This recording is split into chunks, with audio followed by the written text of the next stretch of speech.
பார்க்கவே எம்மியாக டேஸ்ட்டாக ரொம்ப டெம்டிங்காக இருக்குல்ல. எண்ணெய் கத்திரிக்காய் பிரட்டல். எண்ணெய் கத்திரிக்காய் பிரட்டல் எப்படி பண்ணலாம் அப்படிங்கிறத பார்க்கலாம். வீடியோவை ஸ்கிப் பண்ணாமல் ஃபுல்லாக பாருங்கள். Once again welcome back to my channel Shanthi Chandal vlogs. எண்ணெய் கத்திரிக்காய்க்கு நம்ம பிஞ்சு கத்திரிக்காவா 1/2 கிலோ வாங்கியிருந்தேன். இது மாதிரி எவ்வளோ அழகாக இருக்கு பாருங்க. கத்திரிக்காய் பார்க்கவே ரொம்ப அழகாக இருந்துச்சு.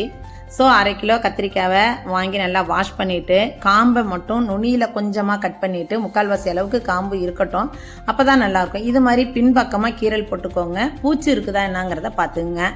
இப்போ ஒரு பேனில் ஆயில் விட்டு 1 ஸ்பூன் தனியா, அதாவது மல்லி, 1 ஸ்பூன் கடலைப்பருப்பு, 1 ஸ்பூன் மிளகு, சோம்பு 1 ஸ்பூனு எல்லாம் சேர்த்து நல்லா வறுத்துக்கலாம்.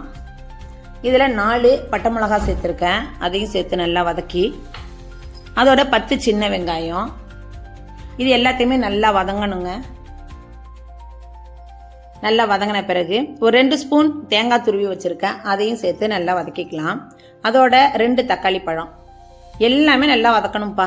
எல்லாத்தையும் நல்லா வதக்கி தனியாக எடுத்து வச்சு அதை நம்ம அரைக்கணும், அவ்வளோதான். திரும்ப அதே சட்டியிலேயே ஆயில் விட்டு, ஆயில் வந்து நல்லா ஒரு குழிக்கரண்டி அளவுக்கு நல்லெண்ணெய் விட்டிங்கனாலே ரொம்ப நல்லாயிருக்கும். அதில் நம்ம கட் பண்ணி வச்ச கத்திரிக்காவை நல்லா வதக்கணும்ப்பா.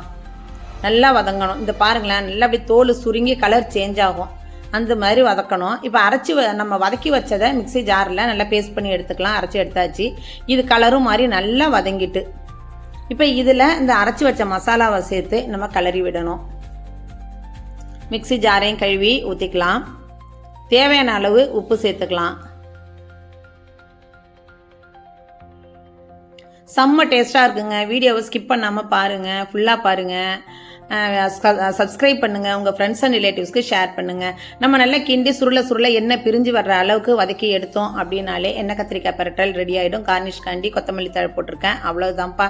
இதை நீங்கள் சைட் டிஷ்ஷாகவும் வச்சுக்கலாம், சாதத்துக்கு தொட்டும் சாப்பிட்லாம். அவ்வளோ ஒரு டேஸ்ட்டு, அட்டகாசம் அப்படி இருக்கும். அவ்வளோ ஒரு டேஸ்ட்டாக உள்ள இந்த எண்ணெய் கத்திரிக்காய் பிரட்டலை செஞ்சு சாப்பிட்டு பார்த்துட்டு எப்படி இருந்துச்சுங்கிறத கமெண்ட் பண்ணுங்கள். மறக்காமல் சாந்தி சண்டல் விளாக்ஸை சப்ஸ்கிரைப் பண்ணுங்கள். உங்கள் ஃப்ரெண்ட்ஸ் அண்ட் ரிலேட்டிவ்ஸ்க்கு ஷேர் பண்ணுங்கள். நான் சாதம் போட்டு சாதத்துக்கு நல்லா சுட சாதம் வச்சு சாதத்துக்கு மேலே இந்த கத்திரிக்காயை வச்சு நம்ம நெய்யோ எண்ணெயோ நல்லெண்ணெயோ விட்டு சாப்பிட்டா ஐயோ அட்டகாசம் அப்படி இருக்குங்க. அவ்வளோ ஒரு டேஸ்ட்டாக இருக்க இந்த கத்திரிக்காயை செஞ்சு பார்த்து எப்படி இருந்துச்சுங்கிறத கமெண்ட் பண்ணுங்கள். தேங்க்யூ.